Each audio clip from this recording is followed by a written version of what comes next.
یو غریب بزګر په خپلو پټو کې هندواڼې کرلې وې.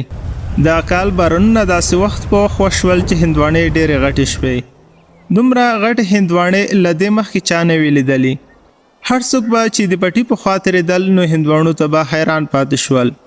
د دې ملک پاچا ډېر سخي و.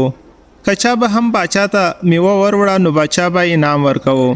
دې غریب بزګر هم سوچ وکړ که چیرې زه هم دا هندواڼې پاچا ته وروړم نو پاچا به ماته انعام راکړي، ځکه دومره غټ هندواڼې به پاچا هم نه وي لیدلي. هغه غټې غټې هندواڼې په خر بار کړې او دربار ته روان شو.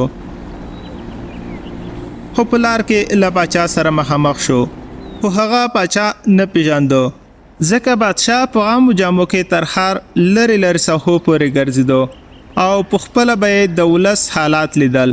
پاچا له هغه څخه پوښتنه وکړه په خر دې صبر کړی دی او چرته روان یې؟ هندواڼې دي ډېرې غټې دي، باچا له یې ډالۍ کوم.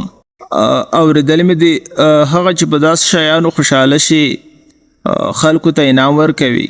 که هغه انعام ورنه کړي نو بیا که انعام یې رانه کړ له هغه څخه به بل احمق نه وي. هسې خپل نوم صحیح مشهور کړی دی. بادشاه چې د دې سړي بد رد واورېدل په قهر نه شو. د دې سړي سادګي یې خوښه شوه. بزګر خر په مخه کړ.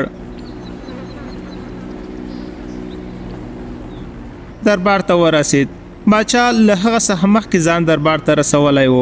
دربار ته چې لاړو نو ګوري چې په تخت هغه سړی ناست دی کم چې لږه شېبه مخکې په لاره کې ورسره میلاو شوی و.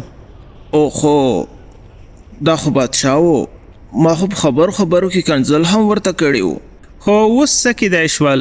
اوس د بادشاه په مخه کې ولاړ و چې څه کیږي به له پېښې تېښته نشته. هغه یوه هندواڼه پاچا ته وړاندې کړه او عرض یې وکړ، باچا سلامت، د پلار نیکه د وختو راهیسې بزګري کوم. هر کال هندواڼې کرم، خو دومره غټې او خوږې هندواڼې مې په خپل عمر کې نه دي لیدلې. ستاسو د رحمدلۍ او د انصاف په برکت سږکال بارانونه داسې وخت په وخت شوي دي چې دا هندواڼې دومره غټې غټې شوې. هندواڼې خو ډېرې غټې غټې دي او تا د انعام په عرض راوړي دي، خو که زه انعام در نه کړم نو بیا؟ بزګر ته یاد و چې دغه خبره د باچا په لاره کې هم کړې وه او ما په جواب کې کنځل کړي وو. اوس خپله خبره څنګه بدله کړم؟ نو جواب یې ورکړ، باچا سلامت، که تاسو انعام را نکړو نو زما خبره هماغه ده کومه چې مې لاره کې درته کړې وه. د بزګر دغه جرأت او سادګي د باچا ډېره خوښه شوه او د سرو زرو یوه خښته یې انعام کې ورکړه. هغه چې دربار نه بهر شو نو وزیر ووی، باچا سلامت، یو څو هندواڼو په بدل کې تا دې ساده او جاهل سړي ته د سرو زرو خښته ورکړه. ستاسو سخاوت په خپل ځای، خو که داسې هر چاته د سرو زرو خښتې ورکوي نو خزانه به څو ورځو کې خالی شي. د سړي سره مې لاره کې لیدل کتل شوي او ما سره څه داسې خبرې کړې وې چې زما ترې زړه ډېر خوشحاله شو. باچا سلامت، تاسې څه خبره یې کړې وه؟ هغه خبره د ښودلو نه ده. وزیر غله شو، د دربار څخه ووت او سړي پسې روان شو چې په څه بهانه دا خښته ترې واپس واخلي. ساده او جاهل سړی دی، څه خبره به یې غلط کړم او خښته به ترې واپس واخلم. هغه آس وزغلوه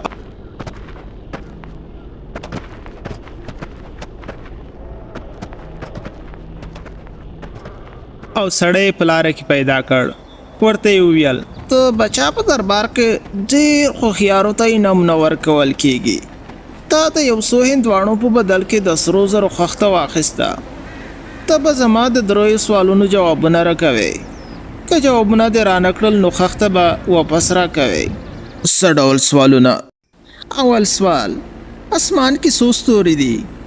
څومره چې زما د خر په شا ویښته دي دومره په اسمان کې ستوري دي. که ستا شک وي نو وایې شماره، که د یو فرق هم وختو نو خرې سزا ته تیار یم. دوهم سوال، دا راته ووایه چې د ځمکې منځ یعنې مرکز کوم یو دی؟ بزګر زر خپل خر ته وکتل او ورته یې وویل، زما خر چې کوم ځای کې ولاړ دی دغه د ځمکې مرکز دی. څلورو خواو ته یې ناف کړه که څه هم فرق وختو نو خښته به واپس کړم. وزیر بیا غلی شو او زر یې خپل دریم سوال وکړ. دا راته ووایه چې الله جل جلاله دا وخت څه کوي؟ د خدای پاک باره کې د سوال کړی دی. نو د دې جواب هله درکوم چې ته د خپل اس نه راکښته شې او زه په اس اوچت کینم.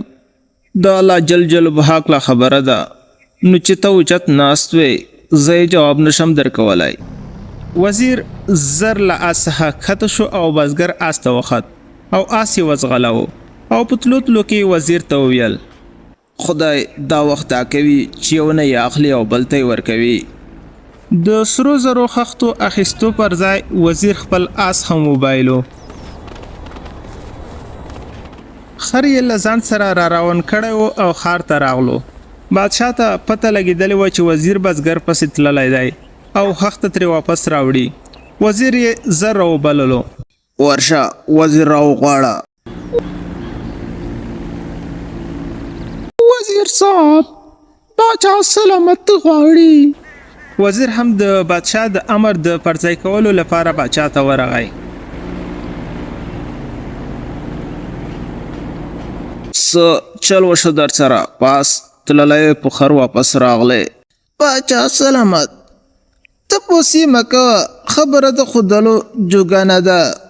ما سره چې کومه خبره کړې وه هغه هم د ښودلو نه وه، خو تا زما نه منله.